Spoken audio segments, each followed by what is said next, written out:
نحمدہ ونصلی ونسلم علی رسولہ الکریم اما بعد فاعوذ باللہ من الشیطان الرجیم بسم اللہ الرحمن الرحیم۔ السلام علیکم ورحمۃ اللہ وبرکاتہ۔ روزے کے حوالے سے چند ضروری اور اہم باتیں آپ کی خدمت میں عرض کرنے کی کوشش کروں گا۔ روزہ کس چیز کا نام ہے اور کن کن چیزوں سے بچنے کا نام اور کن کن چیزوں پر عمل کرنے کا نام روزہ ہے، اور یہ بات اچھی طرح سمجھ لیں، صرف بھوک اور پیاس کا نام روزہ نہیں ہے۔ اگر آپ روزے کا فائدہ اور روزے کی نیکیاں اور اجر سمیٹنا چاہتے ہیں تو ضرور ہمیں ان 6 باتوں پر عمل کرنا ہوگا، ورنہ روزہ رکھنے کا جو فائدہ ہے، روزہ رکھنے کے جو حصول ہے، انسان کے لیے بیکار ہوگا، اس کا اجر نہیں ملے گا۔ حالانکہ اللہ تبارک و تعالی نے خود ارشاد فرمایا کہ الصوم لی وانا اجری بہ، روزہ خالص میرے لیے ہے، میں اپنی شیان شان کے مطابق روزے دار کو اس کا اجر اور نیکیاں عطا فرماتا ہوں۔ اب اللہ تبارک و تعالی کی شان کتنی بڑی ہے، وہ کتنا بادشاہوں کا بادشاہ ہے، وہ احکم الحاکمین ذات ہے، تو جتنی اس کی شان بڑی ہے اسے اپنی شان کے لائق روزے دار کو اجر بھی عطا کرتا ہے، ثواب اور نیکیاں بھی عطا کرتا ہے۔ سب سے پہلی بات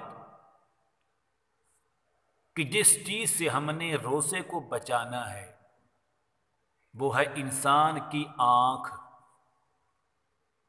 آنکھ کو ہر اس چیز سے بچانا ضروری ہے جو اللہ تعالیٰ کے ذکر سے غافل کرتی ہو۔ آنکھ کو ہر اس گناہ سے بچانا ضروری ہے کہ جس گناہ کی نحوست کی وجہ سے روزے دار اللہ تعالیٰ کے ذکر سے، اس کی عبادت سے غافل ہوتا ہے، کیونکہ نبی کریم رؤوف الرحیم، تاجدار مدینہ، سرور قلب و سینہ، امام الانبیاء صلی اللہ تعالی علیہ وآلہ وسلم نے ارشاد فرمایا کہ ہر بری نظر شیطان کے زہر آلود تیروں میں سے ایک تیر ہے۔ جو شخص بری نظر کو خوف خدا سے چھوڑے گا، بچائے گا، اللہ تعالیٰ کا ڈر اس آنکھ میں پیدا کر کے رکھے گا، تو اللہ تبارک و تعالیٰ اسے ایسا ایمان عطا فرمائیں گے کہ جس کی حلاوت، جس کی مٹھاس وہ انسان اپنے قلب میں، اپنے دل میں محسوس کرے گا۔ یہ پہلی چیز ہے کہ ہم نے آنکھ کا بھی روزہ رکھا ہے، اس کو گناہوں سے بچانا ہے، اللہ تعالیٰ کے ذکر سے غافل کرنے والے ہر چیز سے اس کو بچانا ہے۔ دوسری بات، زبان، اس کا بھی روزہ ہے۔ ہم نے زبان کو فضول گفتگو، جھوٹ، غیبت، الزام تراشی اور لایانی باتوں سے بچانا ہے، محفوظ رکھنا ہے، ورنہ روزے رکھنے کا فائدہ نہیں ہوگا۔ میں ایک واقعہ عرض کرتا ہوں۔ میرے آقا کے دور کے اندر 2 عورتوں نے روزہ رکھا۔ جب دن کا آخری حصہ ہوا، ان دونوں عورتوں کو اتنی پیاس اور بھوک لگی حتیٰ کہ جان کو بچانا مشکل ہو گیا۔ ان دونوں عورتوں نے حضور کی بارگاہ میں ایک نوجوان، ایک آدمی کے ذریعے پیغام بھیجا اب جان بچانا مشکل ہو گیا ہے، اگر آپ کی اجازت ہو تو ہم افطاری کر کے اپنی جان کو بچا لیں۔ تو قربان جائیے، اپنے پیارے محبوب کی نبوت اور رسالت پر حضور نے ایک پیالہ بھیجا، ایک مٹی کا برتن بھیجا، اور ان دونوں عورتوں سے کہہ دو کہ آپ نے صبح سے لے کر اب تک جو کچھ بھی کھایا ہے اس پیالے کے اندر قائع کر دیں، الٹی کر دیں۔ جب ان عورتوں نے اس پیالے کے اندر الٹی کی تو اس الٹی میں کیا نکلا؟ خون اور گوشت، تازہ خون اور تازہ گوشت نکلا۔ صحابہ کرام فرماتے ہیں کہ ہم نے بڑے تعجب کیا، یہ کیسے ہو سکتا ہے؟ تو حضور نے فرمایا کہ یہ دو عورتیں ہیں کہ جنہوں نے روزے کی حالت میں بیٹھ کر ایک دوسرے کی غیبت کی، اور غیبت کرنے والا اَيُحِبُّ أَحَدُكُمْ أَن يَأْكُلَ لَحْمَ أَخِيهِ مَيْتًا فَكَرِهْتُمُوهُ، کیا تم میں سے کوئی شخص اس بات کو پسند کرتا ہے کہ وہ اس بات کو پسند کرتا ہے کہ اپنے مرے ہوئے بھائی کا گوشت کھائے؟ فَكَرِهْتُمُوهُ، ہم یقیناً اس بات کو ناپسند کرتے ہیں، مکروہ سمجھتے ہیں۔ تو کہیں ایسا نہ ہو کہ ہمارا روزہ غیبت کی وجہ سے، جھوٹ کی وجہ سے ہم اجر و ثواب سے محروم کر دیے جائیں، ہم اللہ تبارک و تعالیٰ کی رحمت سے دور کر دیے جائیں۔ تیسری بات، کان کا بھی روزہ ہے۔ کان کو ہر مکروہ اور ناجائز آواز کے سننے سے بچایا جائے۔ اگر کسی محفل میں، کسی مجلس میں، کسی بیٹھک میں کسی کی غیبت ہو رہی ہو، کسی کی برائیاں بیان ہو رہی ہوں، وہاں پر بیٹھنا مناسب نہیں ہوگا روزہ دار کے لیے۔ اگر وہاں پر بیٹھے گا تو یہ بھی گنہگار ہوگا، اس لیے کہ میرے آقا علیہ السلام نے ارشاد فرمایا، غیبت کرنے والا اور غیبت سننے والا یہ دونوں گناہ میں برابر کے شریک ہیں۔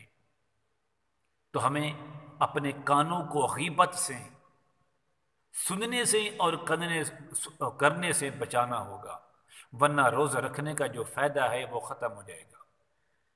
چوتھی بات، آنکھ، زبان اور کان کے علاوہ جسم کے باقی تمام حصوں کو، تمام اعضاء کو گناہوں سے بچایا جائے، اور پیٹ کو حرام سے بچانا یہ بھی ضروری ہے، ورنہ روزے کا جو اجر ہے وہ ضائع ہو جائے گا۔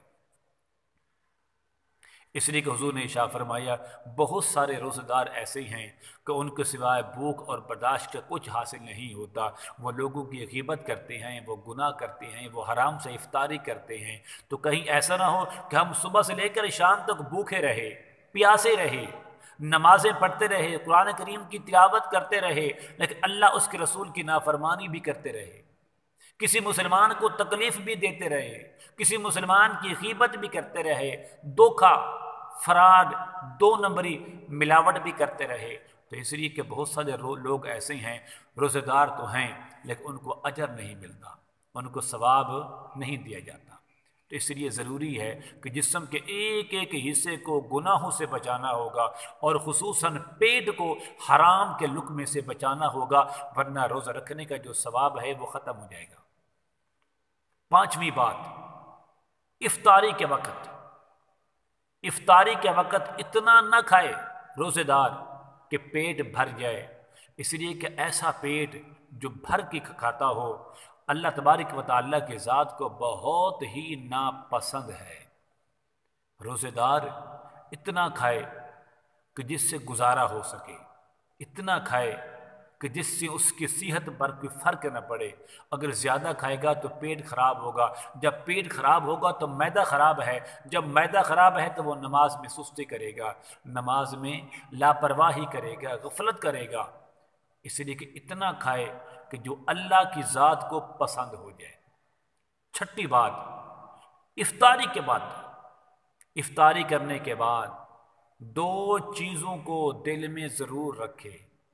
نمبر ایک، دل کو اللہ تعالیٰ کے خوف اور اللہ تعالیٰ کی امید کے درمیان میں رکھے، دل میں اللہ تعالیٰ کا ڈر بھی ہو، خوف بھی ہو، اور ساتھ ہی میرے رب کی رحمتوں کا امیدوار بھی ہو۔ کیا معلوم کہ اس کا روزہ بارگاہ خداوندی میں مقبول ہوا ہے یا مردود کر دیا گیا ہے۔ تو ضرور کوشش کریں، کیا میرا روزہ قبول ہوا ہے یا نہیں۔ صبح سے لے کر شام تک ایک ایک لمحہ، ایک ایک منٹ، ایک ایک سیکنڈ پر غور کریں، کہیں ایسا تو نہیں کہ میرا روزہ بیکار ہو گیا، کہیں ایسا تو نہیں کہ سارا دن بھوک پیاس برداشت کرنے کے باوجود ہمیں کچھ نہیں ملا، میں نے کسی کی غیبت تو نہیں کی، میں نے کسی کو تکلیف تو نہیں دی۔ اگر ایسا کیا ہے تو توبہ کریں، یہ مہینہ توبہ کا ہے جس کا پہلا روزہ ہے آج۔ اللہ تبارک و تعالی مجھے، آپ کو، ہم سب کو صحیح معنوں میں اس ماہ مقدس میں عبادت اور بندگی کرنے کی، اللہ اس کے رسول علیہ السلام کو راضی کرنے کی توفیق عطا فرمائے۔ السلام علیکم ورحمۃ اللہ وبرکاتہ۔